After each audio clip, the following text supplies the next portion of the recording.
Get ready.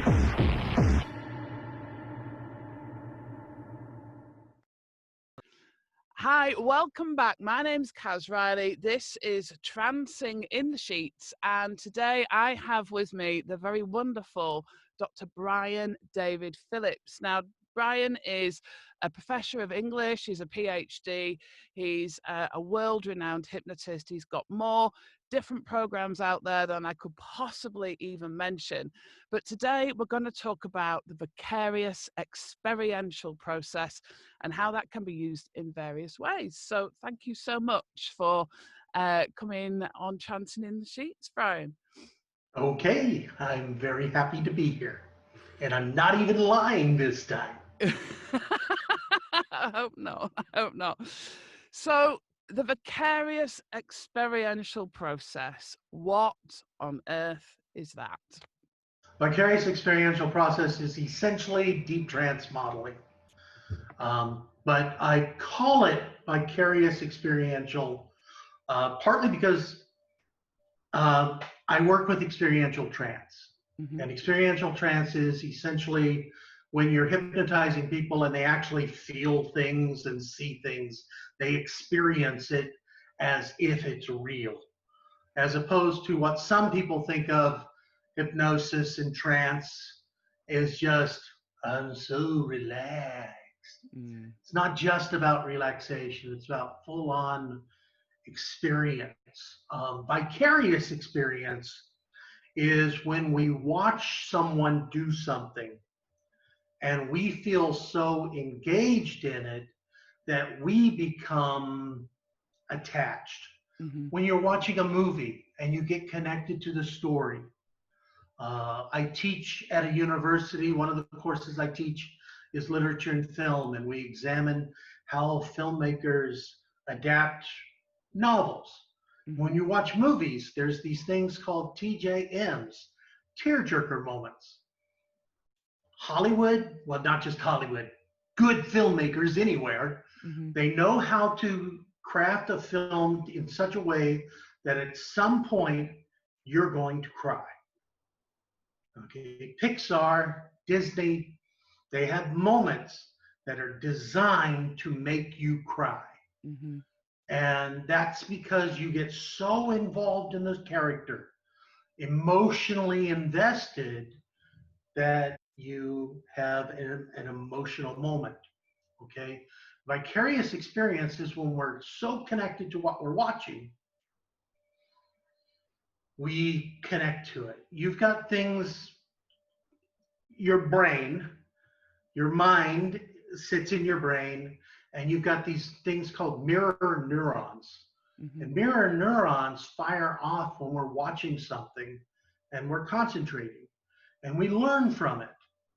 Well, the vicarious experiential process is essentially, I hypnotize someone, get them into a nice somnambulistic state, experiential trance, and then I have them connect to either something they're watching, or they could even do it reading. Typically, I use it as a visual technique, mm-hmm. but I've used it just from reading text as well. So it's an imaginative technique. But essentially, as they watch something, for instance, years ago, I was doing a lot of work with athletes. And a young man came to me who was learning Tai Chi. Mm-hmm. I live in Asia. A lot of people learn the Tai Chi here.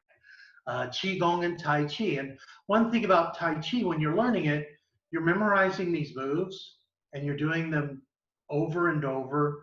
Some styles have many moves. Yang 24, some have like 24 movements. And this young man said he was having trouble learning it, and he was really frustrated and had considered quitting, but he didn't want to quit. But his teacher was critical and made him feel uncomfortable. So I sat him down. I had him bring a book in, not a movie, not a video, a picture book that just photographs of the moves. I sat him down and had him and popped him into trance, and then had him just turn the pages And the key here was, as you look at the pictures, you feel in your body as if you're doing the movements. Mm. Or if you're doing a video, I worked with a professional golfer a guy came in from India, the #1 golfer, professional golf player. You call him player, just golfer, from India. He came here to work with me, Mm-hmm. and he just wanted to work on a certain type of shot. And he brought in video of these really good guys doing what he wanted to do. He watched the video. So as you watch the video, as you're looking at the pictures, you feel as if you're doing it. Okay. Now, for the Tai Chi young man who was doing the Tai Chi, at the end of the book, then I had him just drop deep. Close your eyes and go deep. And the golfer, close your eyes, go deep. And then what I do is I intensify that. I'm a very big fan of the intensification of experiences. Mm. And as you know from some of the things I do, let's fold this. Okay, and so you then have them go through it, and then I just count. But each number, when I count from 1 to 10, you run the whole process. The whole process. I count from 1 to 10, whole process. And 1, 2, 3, no, 10.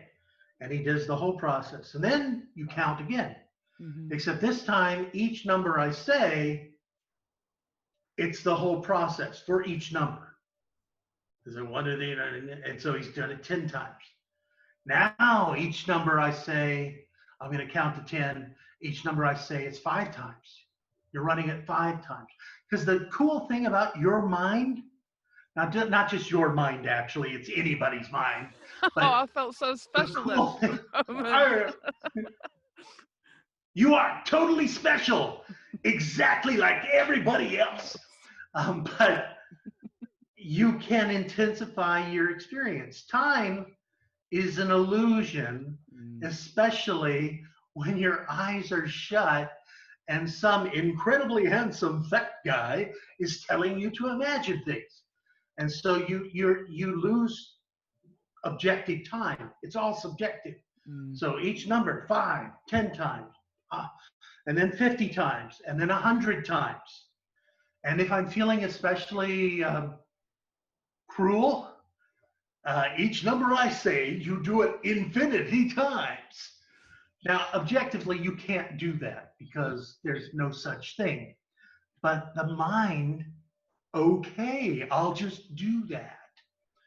And then at the end, after you pop them out, they've experienced it. And many times they'll be physically tired. They'll be exhausted because this kid with the Tai Chi, his muscles were so sore. And I watched him. He's just sitting on his butt in a chair. It's not even as nice a chair as the one I'm sitting in, which is not very nice. But he was tired. Yeah. I've worked with college athletes for swimming doing the same process, and they often are tired. But here's the thing, that very first case that I worked with this, I actually made this up for the Tai Chi kid. He said, I need to work on this. Okay, sit down, let's do something. And the next week he went to class and the teacher didn't recognize him. Now, as a professional educator, I can tell that's horrible. You don't recognize your students? No, yeah, you have a lot of students, unless they're really, really good or really, really bad. Yeah, they're just students. But his teacher was like, "You've done this before," and he brought him in front of the class and used him as the model. Wow. For the class. It says, "Watch him. He's doing it right." Wow. And he went from 0 to hero. That's amazing. That's so cool, isn't it? I know there was a study, I'm trying to think where it was, where they were actually doing something like this. Not, I think it was more, well, they called it mindfulness, but, you know, I would argue that's hypnosis anyway. But they were doing this with people in A rehab form. who, you know, had kind of strokes and things in terms of getting their bodies moving. And they actually did some muscle kind of testing. And what they found was that when people did something like that regularly, they actually got 30% of the muscle tone as if they'd actually been doing that Yeah. physical exercise. So, you know, there's great things like for sports performance. We all know if we can imagine ourselves doing something, but this is more than that, isn't it? It's more kind of believing that we've done it, having experience that we've Right. And because we're firing off those mirror neurons, yeah. and we're focusing it in. And as hypnotists, we really want to make sure that we've got them in a state where they're experiencing what they see physically for themselves. And so they're watching, or they're reading, or they're imagining, but they're experiencing it as a kinesthetic illusion. And that will bring it in. If you can get a physical response set, you're going to have a much more successful run with this process. Although just simply imagining will be helpful too. I mean, there was a wonderful study done with college kids, because universities often use college kids to do studies because they're there. We want to play with their brains. But they did a thing on basketball. And they brought in kids who don't play basketball regularly. Any college kid's going to have the experience of throwing a ball. But they brought in these kids who weren't really into basketball, and they divide them into 4 groups. And one group, they practiced an hour every day. It was a short study, so it's like 2 weeks. So every hour they actually practiced. And then the next group, they practiced for half an hour, and half an hour they just sat on their butts and imagined shooting the ball. It was a free throw study. And then the third group, they just sat on their butts imagining. No actual physical practice. And then the fourth group, they just they play on their phones or read a book. They didn't practice. They didn't do anything imaginative.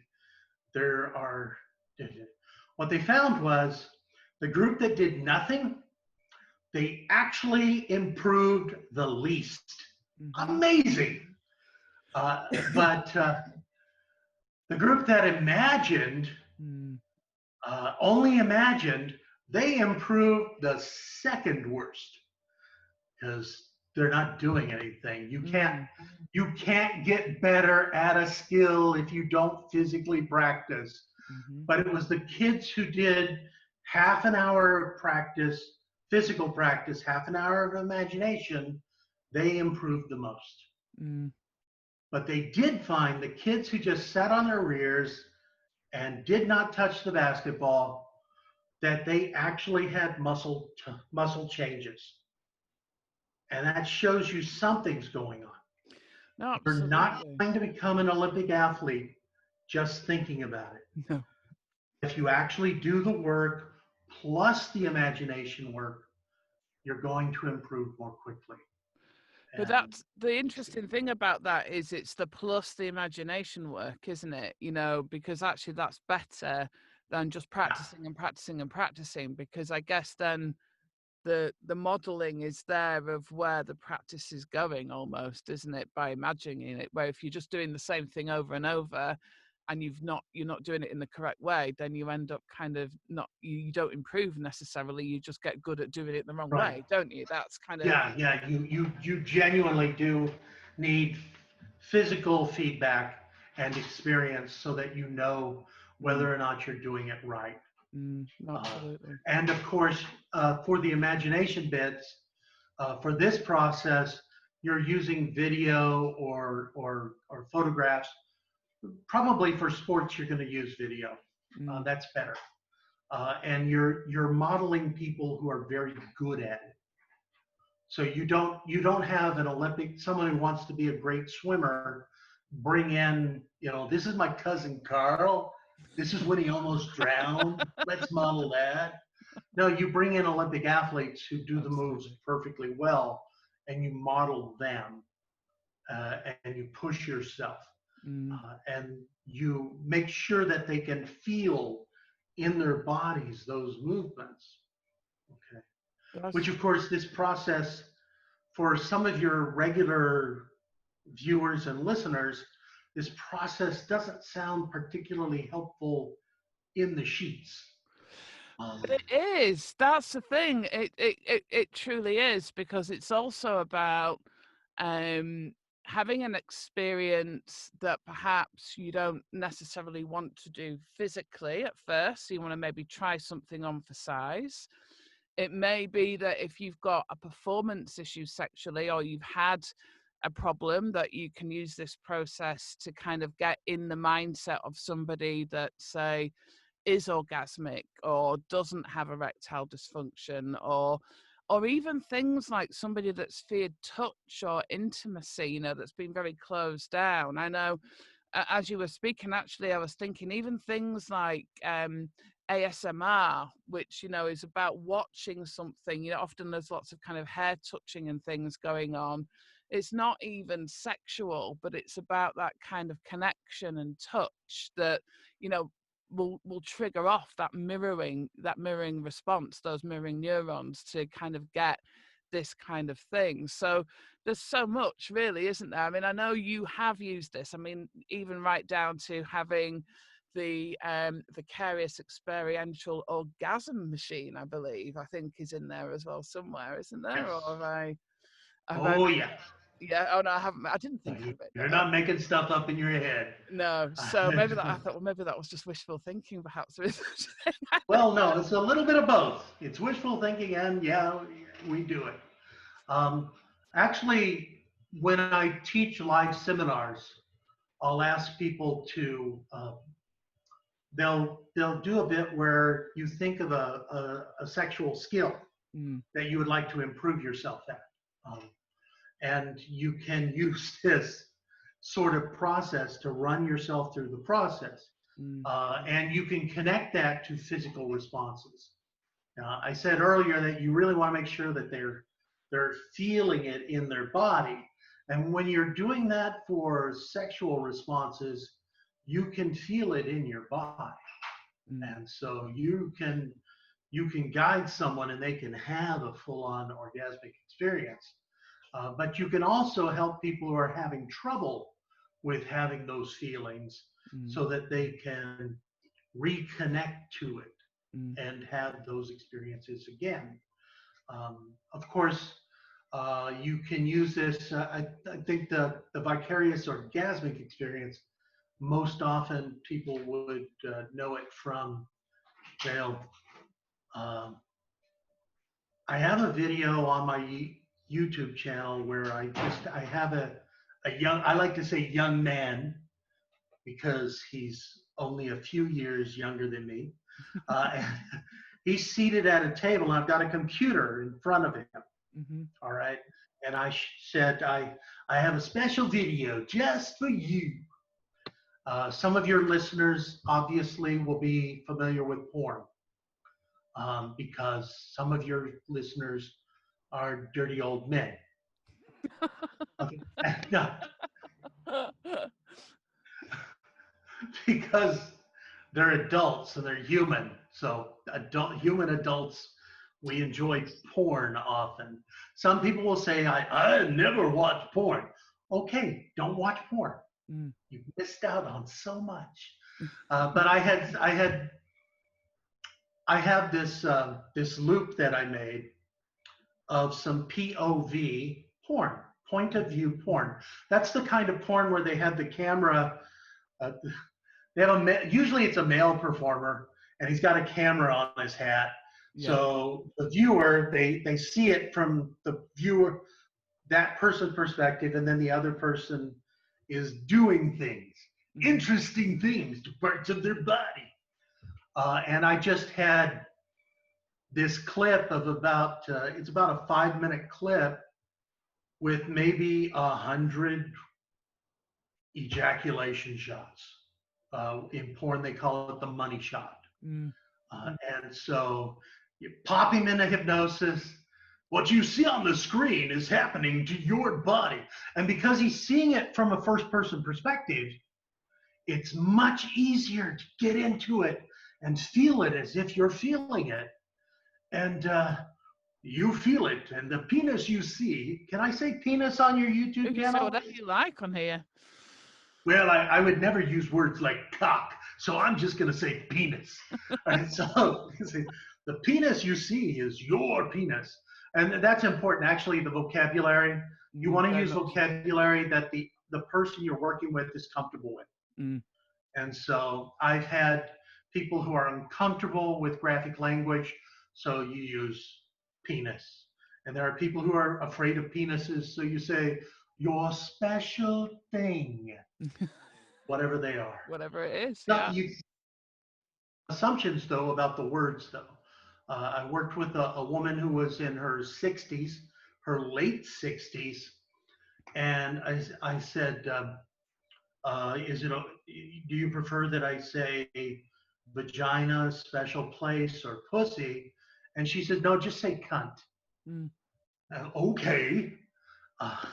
Which I don't use that word myself very often, but I'm okay with it. I'll use it.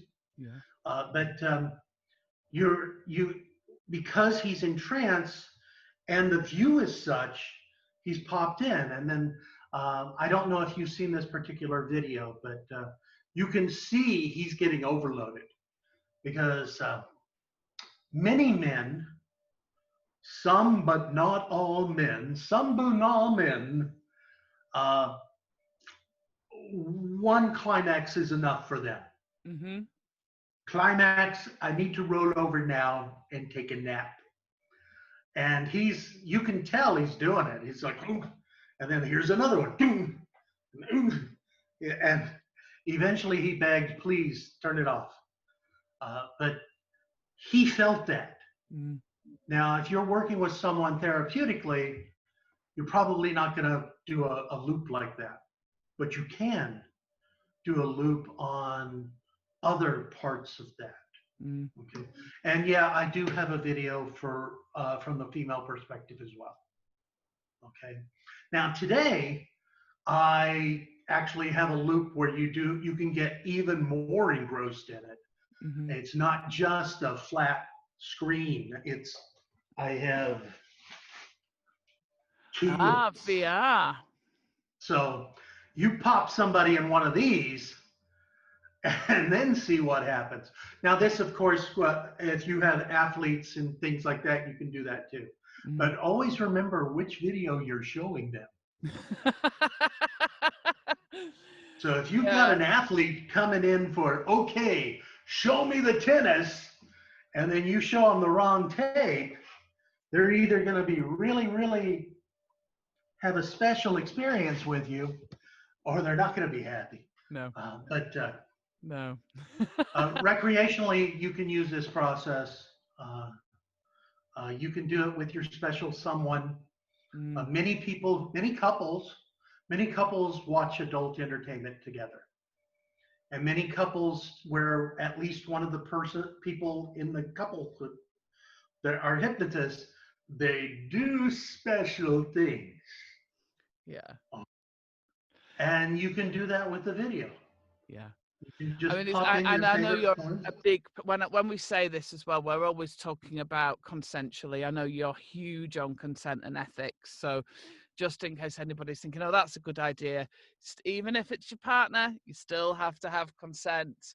It is a great idea, but consent, and make sure that the content of the video is appropriate for your partner.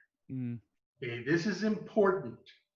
You have to, I know I said that you could be with your partner and you can hypnotize and they'll watch porn and they'll feel it and it'll be awesome and cool. And there's 12 guys. I see you, Dave. And there's 12 guys watching this video who are saying, ooh, lesbian orgy time. And if your partner is into lesbian orgies, Cool. great, okay, or gangbang or whatever it is. If they're into that fantasy, great. But you do not spring this on them without their knowledge, Mm. or you will be sleeping on a couch 12 miles away. Yes. Yeah, And in fact, couldn't that's have a more important. opposite, apart from anything else, it's just a dick thing to do. But yeah, it will cause more problems within a relationship than help them. But when somebody kind of knows and you do have consent and it is their thing, I mean, this can have some really powerful results, because especially if you've got somebody who wants to be less inhibited or wants to try something new and wants to try it on for size and wonders about it but is a little bit unsure, this is actually a really super cool way of allowing somebody to do that in complete safety. That's the beauty of it. They're not actually doing anything, they're experiencing it, but they're not actually doing anything. So it's a really great way to kind of explore as a couple or as an individual even, isn't it? To just get a feel for things, if you like. No, well, there's always puns in this show, but it's that kind of, you can just kind of, so whatever it may be, even if it's it could be absolutely anything, couldn't it? It could be a way of having sex. It could be even just, for some people, actually, it's about all the prelude to sex. They've got so focused on the penetration thing, they've forgotten about all the touching and the connection and, Yeah. all that kind of stuff. And sometimes it's that stuff. It's not necessarily the physical act. It's how you get to that point. So it's got so many kind of clinical values, but also just fun ones. When we talk about recreational or erotic hypnosis, it's got a lot of fun things there. And also then there's the pure fantasy stuff then as well, isn't there, where people would never do it or it's not even possible, but you can give somebody that experience as well. Yeah, you can do so much with that. You can, in terms of a nice clinical technique of deep trance modeling, Mm, is if someone would like to improve, if they feel I need to improve. I, mm, I don't feel comfortable talking to people about my baby, my stuff. down And there. you say, Yeah. okay, is there someone you admire who you think is really comfortable with that stuff? Well, yeah. And often it's a movie star, okay? And of course, an easy one to do if they're old people is someone like Mae West, Mm, uh, who is incredibly confident and who is incredibly sexual. mm, Even though we've never seen her do any sexual things, we mm, just know she must. But you can have them stand in front of a mirror. They see the person they whose positive traits they would like to borrow, and then that person in the mirror turns and steps back, and you step forward into the person, mhm, and you become Mae West, or if you prefer Valentino, or if you're not an old person, Justin Bieber. Although I don't know why you would want to be him, but somebody does. I wrote this for you, baby, baby, baby, baby. Just a love poem, or whomever, and then you can uh, imaginatively go into a scene, mm, um, and you just pop them out, and you just have them think it through, and whatever happens. I do a lot of fun things with tarot cards, where the person steps inside it. I use tarot cards as a transfix section. Okay. And so, and as they bring the card closer and closer, the border of the card becomes a window or a doorway. Mm-hmm. And when it comes here, eyes shut, and they step into the tarot world. If you've got a nice erotic tarot deck, you can step into some really interesting things and allow the unconscious to teach you lessons that are appropriate for you Mm. at this time. And then their imagination allows them to kick in and they can gain positive attributes from that experience. If they don't like tarot cards, that's okay. I worked with a Buddhist monk and he used images of bodhisattva Mm. saints, Buddhist saints. Mm. I worked with a guy who's a CEO of a company and he had baseball cards. Sure, we'll use baseball cards. We'll use whatever they want to. Mm. The idea is just that the imagination has something to hang on to and then build from. Mm. And it's targeted, so it's open. You and I can't tell them what to imagine. We just let them have the experience that's appropriate for them, Mm. but it's targeted towards whatever this area of improvement. If it's learning to be better with erotic circumstances, they imagine erotic circumstances. Mm. If it's just learning to be better at standing in front of a group and talking at a meeting, then they have those experiences. Mm. And they can focus and engage Mm. and have a nice time. Of course, I do a lot of guided imagery stuff. When I teach classes at the university, I have my students do guided imagery work.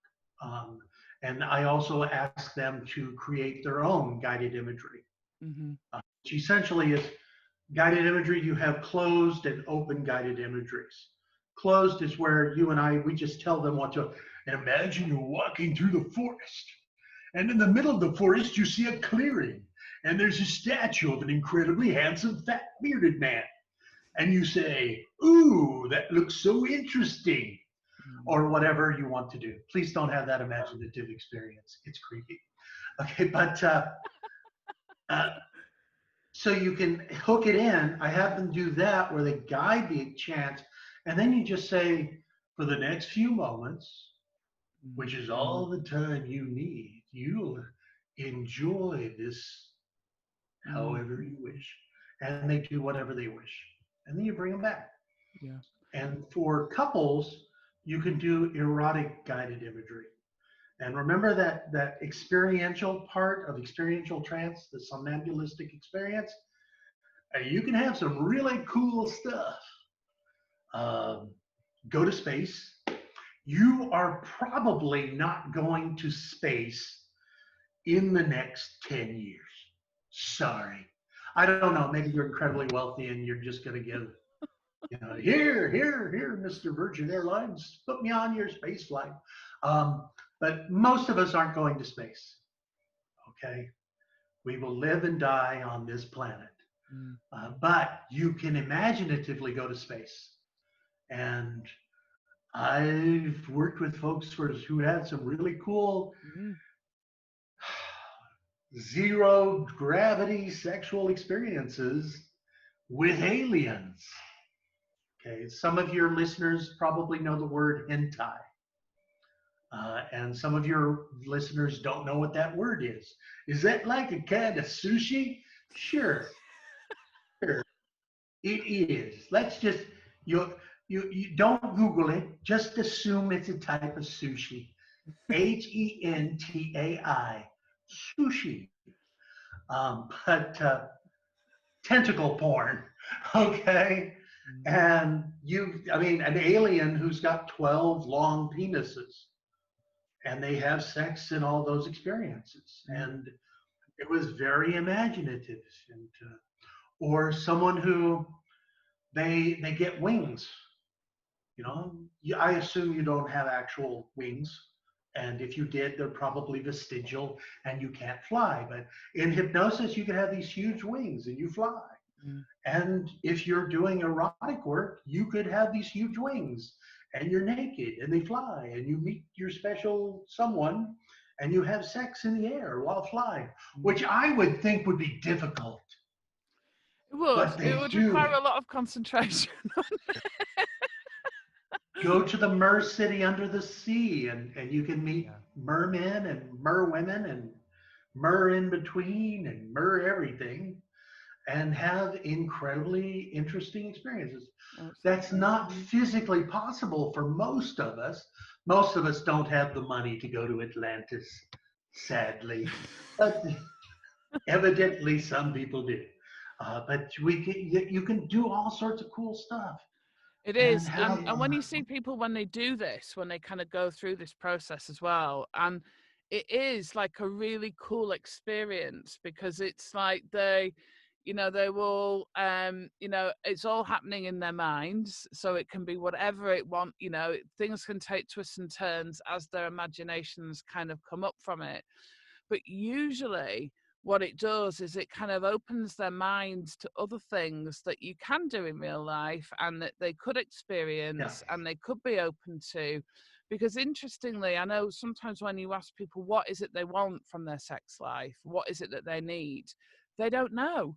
And it's because they're kind of in that kind of closed off space. And when you do something like this with them, then it kind of opens up that door to allow their imagination and to be much freer, doesn't it? So that they can start to hone in on some of the things that are pure fantasy, and that's all they ever could be, because you can't go to space and you can't go to the bottom of the sea or whatever it may be, but also stuff that they might want to do in real life with a partner, and it gives them more confidence to allow them to kind of even talk and communicate. It's like a huge acceptance thing of it's okay to think like this, to imagine these things, to be a sexual person sometimes even. right. And if you've experienced it vicariously, Mm, um, especially if you've done it through an experiential trance, if you had mm, an experiential where you feel as if you've been there, um, your unconscious mind assumes you've been there. mm, And so you've had experience with it. And so it's not as weird and it's not as forbidden mm, and it's not as terrifying mm, because I've done that. mm. I've walked through Mordor with my elven partner. I can do this. I've stood on a stage and talked to a large audience in hypnosis. I can talk to a meeting. Mm, I can do things that I didn't think I could do before. mm, Because somewhere, I mean, consciously, of course, they know they haven't had sex in space. mm. Okay. They know that. They're not idiots. Okay. Okay. Some of them are, but most of them are not. Uh, I don't know what. Uh, no, I better not. I was going to make a political joke. I won't make a political joke. Just go to my Facebook page and I'll make my political jokes. But if they've had the experience once, they know they can do more, Mm, and they're less uncomfortable doing it. And that's just true for life. I mean, if I wanted to, if I wanted to seduce you into a life of crime, I would not ask you to murder someone first. I would ask you to, I would ask you to borrow some candy from 7-Eleven. You do little things. mm, And if you do the little things, you get used to it. mm, Well, for this sort of thing, we can do big things that they're comfortable with, and it's not overwhelming because they know it's not real. mm.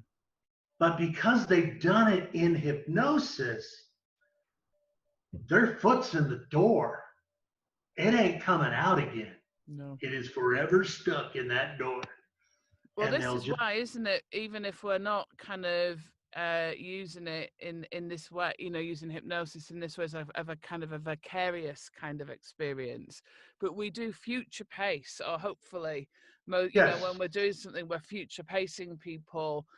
I mean, at the end of every session or during every session, you know, and we do that for that very reason, because it gives the unconscious that we've already done this, therefore I can do this. That's the beauty of hypnosis, isn't it? It's not just imagining something. We kind of kick off a right. different kind of I mean, response. isn't it cool how each and every time you do this, you notice that it gets easier and easier, and it becomes more and more powerful, and such a wonderful experience for you, right?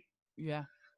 So we set them up for that experience Hmm. by using language that will future paces, but also uh, brings them back to it. Make sure that they're doing their homework. Give them some homework. Give them doing things. But they can do all sorts of neat things.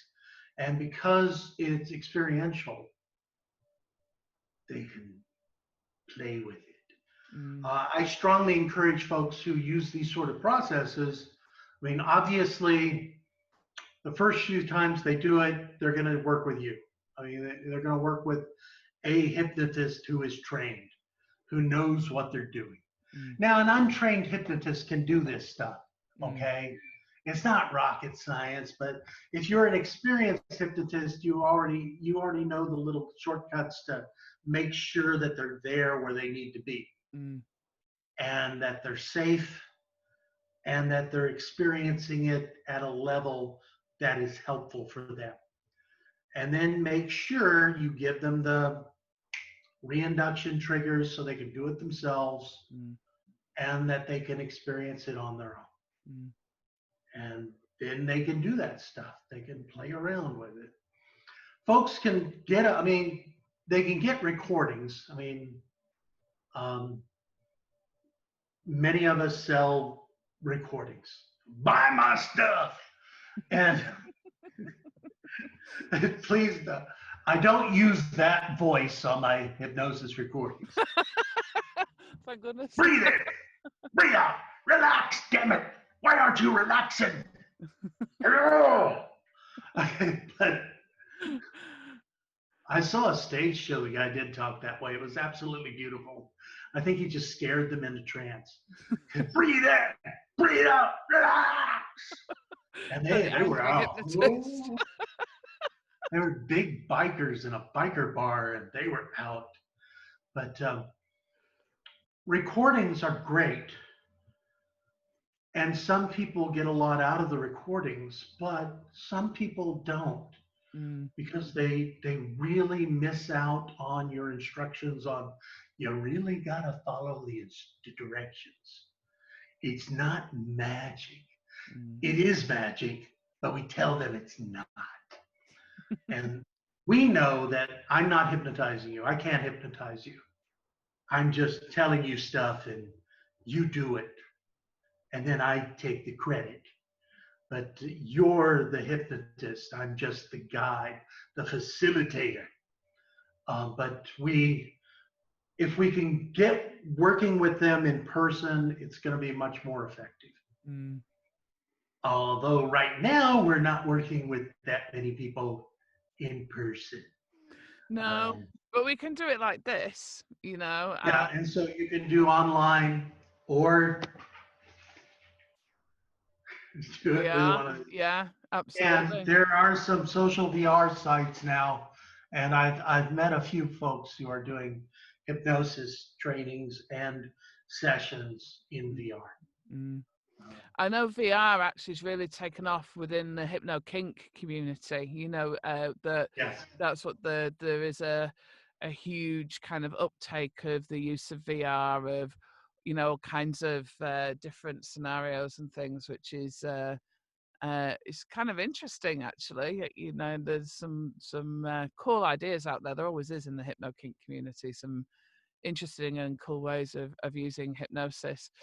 And of course, you know, for stuff like this as well, because we can empower somebody. So, you know, I kind of fall a bit in the middle of the different camps of hypnosis because I work with sexual issues, but you know, a lot of the techniques that I use are drawn from the erotic hypnosis world. You know, like you're saying, you know, you use this for performance and you can use it for fun, and also there's all the bits in between. There's many kind of shades of grey with it, if you like, but they you know, because you can do that, it means people can move that along with different experiences. So for example, taking anorgasmia as an example, so somebody can learn how to feel aroused and orgasmic, then how to Yes. do that with themselves, then how to do that with a particular partner, and then a different partner if they, you know, if that's what they want to do, so that they can then run that experience. They don't need a video every time they want to do something with it different. No, no, no, It's no, about no. being able to get that one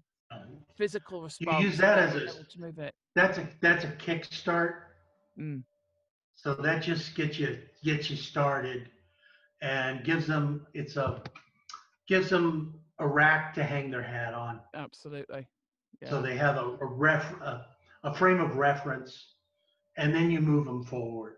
Uh, and something like that, anorgasmia, there's people who there's different folks who have different levels of that. There are. And so you're going to find folks who say, I've never ever been able to have any sort of pleasure in that way. And when you talk to them, you realize that, yeah, this is serious. And then you realize some other folks, it's, yeah, you married your first boyfriend and he's not very good at this stuff. And so you've got to, here's a button, push that button. Yeah. What is it? What happens? Um, and you're dealing with baggage too. You're not going to just be working on their physical responses. You've got to deal with the baggage of why that's back there. Yeah. And you start opening doors and closets, and there's stuff there early on, and you should never. You know, Absolutely. And I know with time you have sex is when you're trying to make a baby. yeah. But I don't want a baby. Then you should feel guilt. Yay. Well, that's the thing, isn't it? The guilt and the shame, and often just a real kind of misconception, you know, about what good sex looks like. You know, that's where sometimes the porn stuff can be a real hindrance, because if that's your point of reference of, you know, of certain kinds of porn, and then you try and recreate that with somebody, that often doesn't go down very well, and that often is what, you know, that's kind of not in the process, but that's what people are often doing. So we need to, you know, there's a re-education aspect, there's a releasing guilt and shame, normalizing sexual permission for pleasure is a big one, isn't it? How many people just don't give themselves permission to have a great time sexually, you know, to enjoy it and to just go with the flow and not worry about, you know, some of the hang-ups that people get. There's all sorts of stuff, isn't there? But this helps with certain aspects of that whole process. Tell me, what's your most favorite thing that you've done with this vicarious experiential process? What's the one that kind of stands out in your mind the most? Well, I in turn favorite.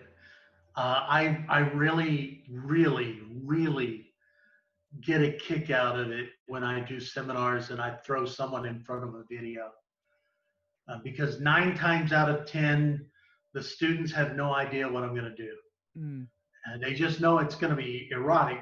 I don't do this in like my university classroom or anything like that. No, and I'm not doing it in a general hypnosis class, but in an erotic or advanced erotic hypnosis, they know it's going to be something. And then I put them there, and it's a lot of fun. Mm. Um, Other than that, there's no one favorite experience, because Cool. genuinely I use it a lot, but I do other stuff a lot too. Mm. I don't limit myself to one practice or one thing. No. For your hypnotherapy work, you're looking at hypnotherapy, You're learning from hopefully as many people as you can. Mm-hmm. And you're also learning from recreational erotic stuff, which can be brought into the therapeutic context.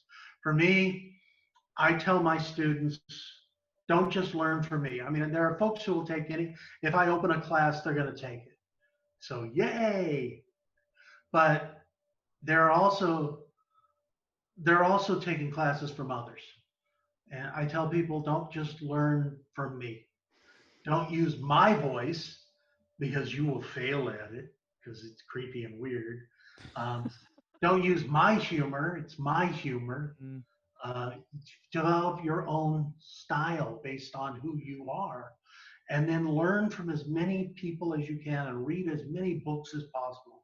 Mm. I'm at a level where I've probably seen it because I'm regular. As my students at the university will very happily tell you, he's so old. But I've read a lot, I've studied a lot, and I probably have come across something. But every once in a while, and I still read stuff. And I read trash. I mean, if there's a book, I'll buy it and I'll read it. And sometimes my wife will ask me, why are you still reading that? Because I'll be reading a book and I will curse the guy, the writer. I'll say, damn you idiot. Why would you say that? That's wrong. He says, why do you read it? You know it's horrible. Because that one thing he said on page 87, that was interesting. There you go. You're going to get little nuggets.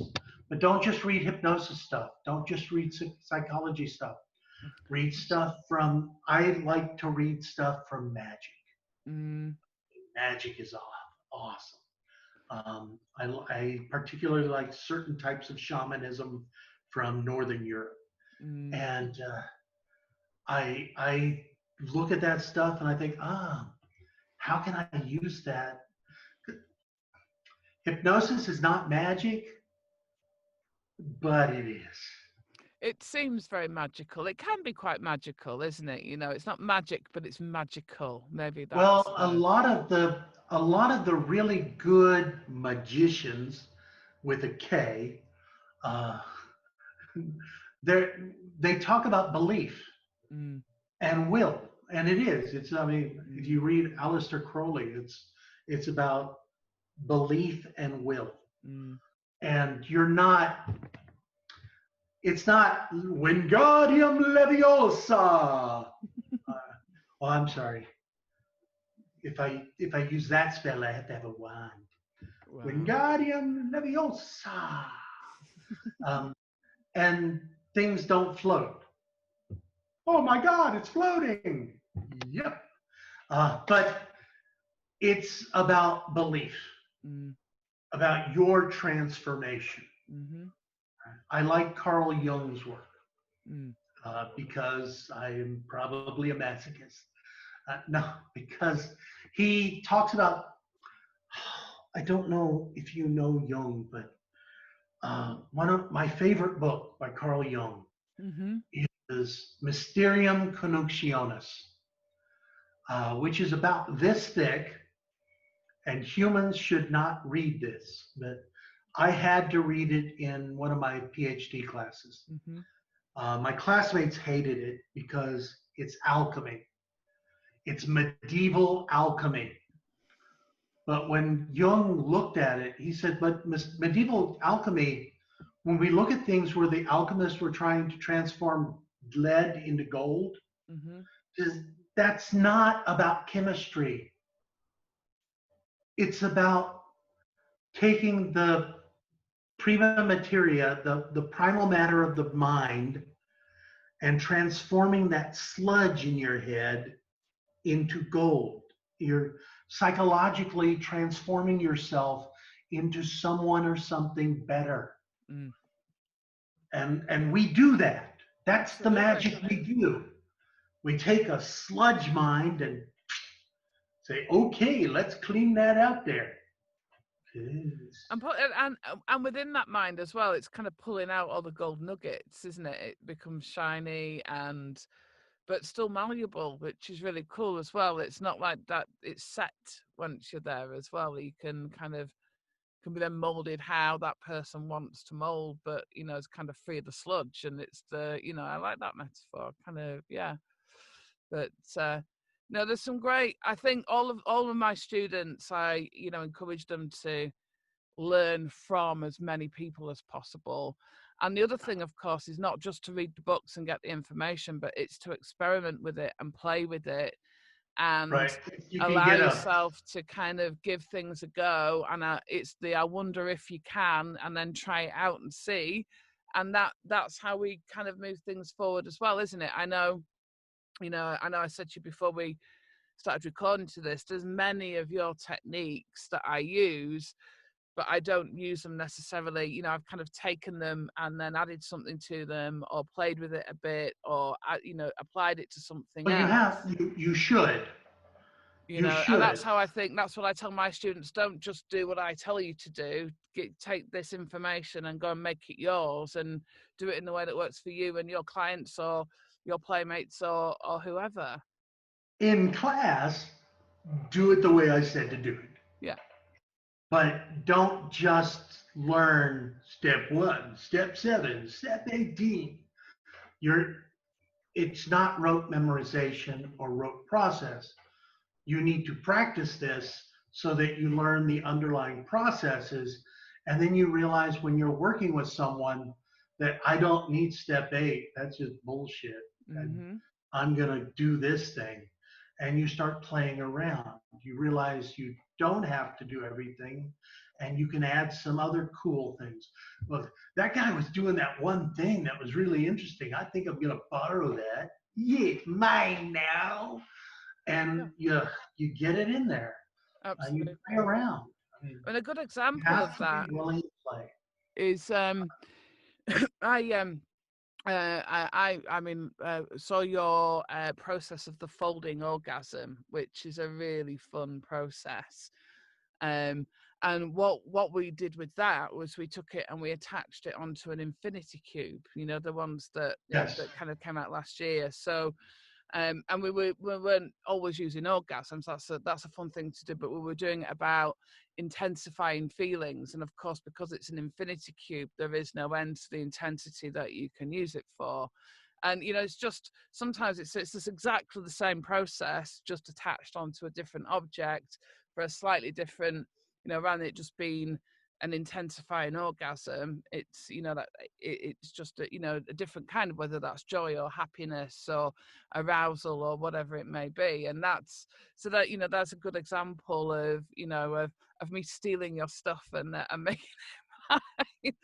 but and here's the thing though, and this is what I always like to do, and with anything that I do, I always tell people where I got it from. So then people can look at how I did it, and then how the person I learned it from did it. And then I know I've heard you in your lectures saying, I learned this from, or I experienced this with. And so you can kind of look at how it's evolved, which is also really cool, isn't it? Yeah, and absolutely. That's exactly what you should be doing. If you don't, then everything's just stagnant. Yeah. And society changes. Processes that worked 100 years ago won't work as well today. Some of them are great. Some of them still work beautifully, but there's a lot of stuff that we think differently. And Absolutely. And we the have world to is different, adjust. isn't it? The Plus, world evolves. And be willing to have fun. I mean, make up stuff. That folding orgasm, I think I had seen someone talking about the strength of us together. Someone was doing the thing with the, here's a piece of wood, I break it easily. Here's 500 pieces of wood. We cannot break these pencils because they're together. And it's the same with a piece of paper. I can tear this, but if I fold it and fold it and fold it, I can't tear it. And I sat down, I just happened to be sitting down in a session, and I thought, oh, I could fold it too. What could I fold? I think I know. Or I've got that thing I do with the fairy dragon, where people they feel the weight in their hand, and then they open their hand, eyes open, they see an egg. Mm-hmm. What color is your egg? Whatever color they say, you always say, "That's right." Mm-hmm. And then it hatches, and out comes a little dragon. They have full-on visual and tactile hallucinations. Mm-hmm. I've probably given 1,000 dragons away and other fairy creatures because they go in there. That's because I was going into a session and the person just wanted to know what it was like to be hypnotized. Mm-hmm. So I can do that. And I had just taught a story in one of my classes at the university, a story by Frank Stockton called The Magic Egg. There you go. And in that story, this guy hypnotizes an entire audience so that they all believe there's an egg and a phoenix comes out. But when I worked with this young woman for the session, I wasn't going to have a phoenix because the fire might burn. Mm. I had way too many people get really burned. And so let's just do a little dragon. And it worked beautifully. And so now that's a permanent part of my repertoire. I do lots of dragon stuffs, and I researched other things, and of course the Tibetan tulpa. And so now I've got a whole series of tulpa things. But it's just because I wanted to play around, and I was inspired by a short story that did not end well. That's it, isn't it? It's just pulling all these things from every area of your life. There's inspiration for hypnotic processes and ideas absolutely everywhere. I think sometimes we can we don't see the wood for the trees almost, and you kind of draw upon those things, and normally the idea that pings into your head when you're sat working one-to-one with the client is usually the right one as well, isn't it? It's the one that often yes. It's a really cool. So, and for the people who aren't experienced with making stuff up and improvising, I strongly encourage folks. You said you really want to have experience, and some people, they don't have opportunities to practice. And so wherever you live, if there is a practice group or a meetup of hypnotists who I used to run workshops where it's once a month we would meet. Some people, they run them once a week, depending upon the number of people in your area. But once a month we would meet, and we would just have someone share techniques. And I do a thing in my workshops and in my seminars where we do a lot on improvisation. And by improvisation, you make stuff up. And I will run people into lines, and I'll describe it. I know you haven't taken any of my live courses. No. And you should, because I will at some point. Hold it, let me do this. And you should. They're so good. You should take my classes. Oh, yes. Doesn't that idea make you feel so good? Oh, absolutely. But I have people line up, put them in groups, and then in the groups, they'll be lined up so that they're people facing one another. So this person will be the hypnotee. This person's the hypnotist. The person behind the hypnotist will give them a suggestion. Whatever this person tells you, you have, within 10 seconds, you have to start talking. And you have to take whatever they give you and make it part of your induction or process. And so if this person says toilet seat, you're going to do a toilet seat induction. It will be horrible. I've heard a lot of toilet seat inductions because my students have toilet minds, but my students, they have minds like me. But you run it, and most of the processes, they work fine. You're going to find that, hey, once in a while, one's going to come out, and you think, that's actually cool. Yeah. and it gets back here, and I'm going to play with that. Well, But you it just need to start trusting yourself. confidence, doesn't it? You know, it's the confidence aspect of it that it builds as well. Where, you know, I know I teach a class called How to Make an Induction Out of Anything, which is basically about Yes, building confidence. And, you know, we use a lot of objects, you know, and we've done everything from a rain poncho to an umbrella to an orange to a piece of chocolate to yes, you know, a word, whatever it may be. And once you get used to doing that, then you can make an induction out of anything, and you also get more confident as a hypnotist. And that's the cool things. And of course, now we've got a lot of online groups. I know when I kind of started out in hypnosis 20 years ago, you know, the internet really wasn't a you're so thing. young. So it's you know, but now, you know, so, you know, people can, it doesn't matter where you are in the world, you can find a hypnosis group, or you can find a group of people to Yeah, practice with, and that is by far the best means of learning, getting better, experiencing stuff, and finding your confidence. And you know, that's just as important, I think, as you know, get the knowledge and read the books and all that kind of stuff, but also just do it. That's the other thing, isn't it? It's back to what we spoke about at first, isn't it? You know, you can sit and think about it and do it, or you can just do it, or you can just imagine doing it. And the best way forward is to actually kind of imagine doing it and also practice doing it. That was the best outcome, which kind of yeah. brings us back a nice full circle, really. So we're kind of out of time. I'm hoping I can convince you to come back and talk to us again at some point about lots of the amazing work that you do. Where can people find your stuff? I know, I mean, you're easily Googleable, if that's a word, I but am indeed very I know you have lots of different Googleable. websites. So where can people find you, You can Brian? find me at www.briandavidphillips.net. And if you want, you can /blog or anything else on that. But briandavidphillips.net will find me.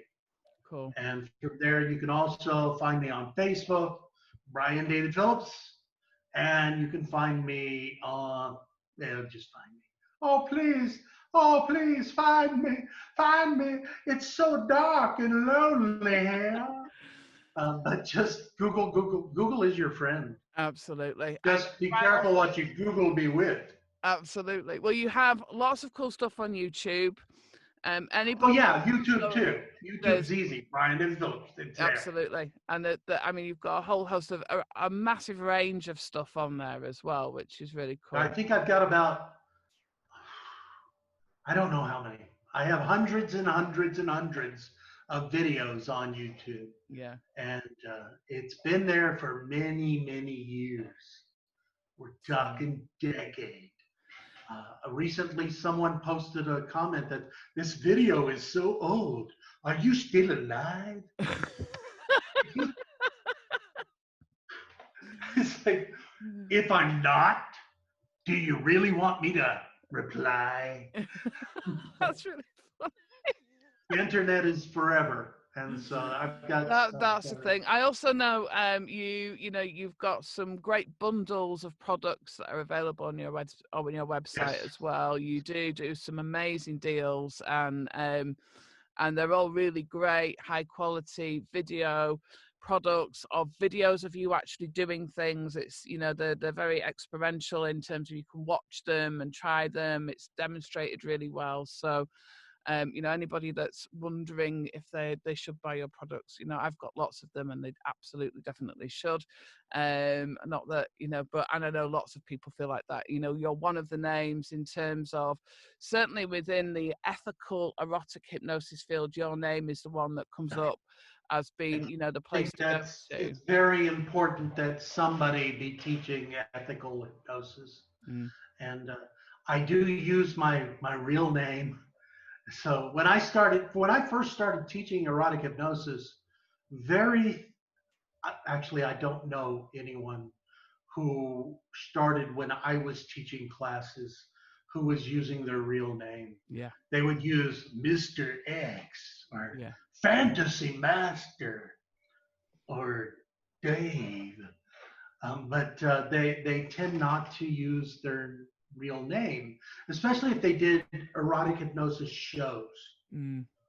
And for me, it was really important to use my real name because I'm not a narcissist, but I play one in real life. And I really I like my name. It's a big, good name there. Now, I think it's important because I'm a professor. I teach at a university, and I had folks say, "Dude, do you really want your name associated with this stuff? Mm-hmm. Because your colleagues, they might find out about it." I said, "I'm okay with that Yeah. because I don't teach anything that's non-consensual. I don't teach anything creepy, unless enjoying wonderful sexual experiences is creepy to you. At which point, let me help you. Yeah, You this need is the thing. therapy." This is the thing. Yeah. I know. I mean, it's a different thing. I know when I'm very open about the things that I teach and how I work, and I know people think, well, what will people think? And I'm like, I don't care. You know, this is what I do. And the whole point, if we're going to get over the whole taboo around sex, then we need to not be buying into that as the people that are teaching how this stuff can work really well in these areas. You know, it's so no, I'm totally with you.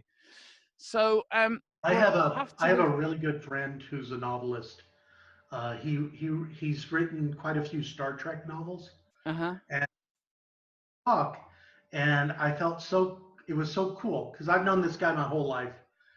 We went to high school together, and he was doing a talk at a comic book convention, and someone asked him about something, and he said, "Well, I'm reminded of what my friend Brian David Phillips said when we were in high school." And see, I told him that if I ever did porn, I would use my real name, and because I'm not going to do if I did something or if something was an opportunity came to me and I felt that I couldn't tell my mother I was doing it, then I wouldn't do it. Mm. Now, lucky for me, I'm comfortable telling my mother all sorts of stuff. Sometimes I tell her things she probably doesn't want me telling her. And so if I if I do these videos and it's like click, boom, orgasm, click, boom, orgasm. There are videos of me giving men and women orgasms, hundreds within a few seconds. And I'm okay with that. Mm. And my mother's okay with it. If my mother wasn't okay with it, I'm okay with my mother not being okay with it, Mm. but I would tell her. Mm. And I'm not ashamed of it. And you should not be ashamed of doing any of this stuff. If you have creepy thoughts that you should be ashamed of, you need to go to a good therapist to get rid of those thoughts Mm. and find other thoughts that are more productive. But just learning how to have orgasms or being comfortable with your body and your mind, that's good for you. We should Mm. all have these incredibly wonderful sexual experiences and sexual lives. It's Mm. good for you. Mm.